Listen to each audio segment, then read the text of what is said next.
Hello and welcome back to our Literate channel's UGC NET Literature Concept series. I'm Kanan Prasad and today we are exploring another essential literary term that has appeared in previous UGC NET exams. Today's term is irony. This term appeared in the July 2018 examination and falls under our rhetorical and structural terms cluster. Let's examine irony. The word comes from the Greek term ironia, meaning feigned ignorance or dissimulation. While irony has been used throughout literary history, it became particularly prevalent during the Enlightenment and has remained central to literature through the modern and postmodern periods. The concept originated in ancient Greek comedy, where the character of the Iron would feign ignorance to outwit the boastful Alazon.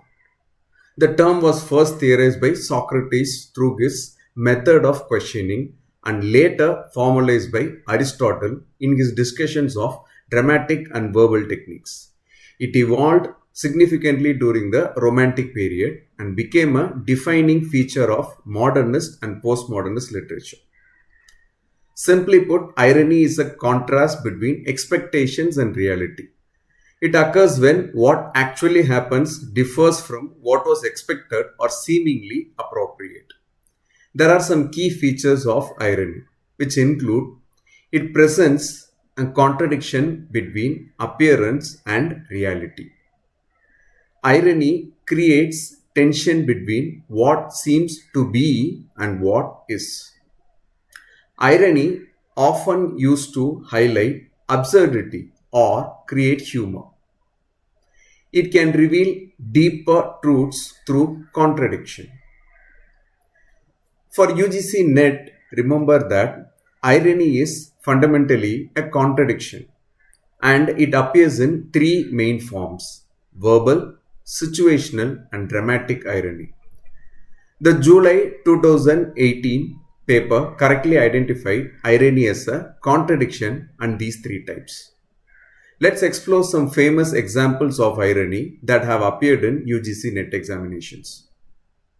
Verbal irony appears brilliantly in Jonathan Swift's A Modest Proposal.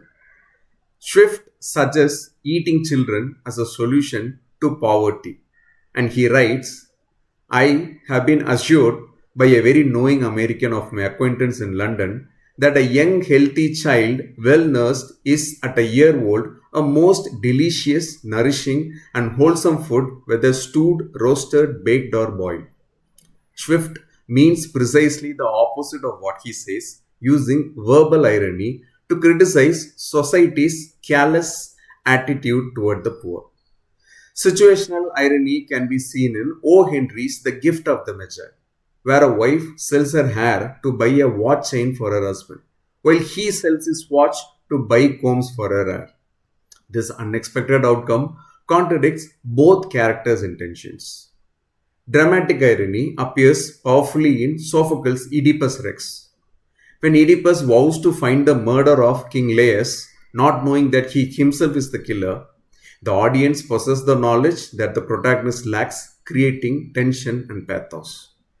In modern literature, Margaret Atwood's The Handmaid's Tale employs irony when the oppressive Republic of Gilead claims to protect women while systematically stripping them of rights. This demonstrates how irony can serve as powerful social commentary. Now, let's test your understanding with a quick quiz. Which of these statements correctly describes irony? A. A simple figure of speech that compares two unlike things using like or as. Or option B. A contradiction between expectations and reality. Take a moment to think about it. Pause the video if you wish. And the answer is B. Irony presents a contradiction between expectations and reality, creating a gap between what seems to be and what is. This is what makes irony such a powerful tool in literature. It challenges our assumptions and often reveals deeper truths. Remember, irony is a rhetorical and structural device that presents a contradiction between expectations and reality, appearing in verbal, situational, and dramatic forms. For your UGC NET exam, be prepared to identify different types of irony and understand their function in literature. In our next video, we'll explore another important concept. Thanks for watching Literates channel.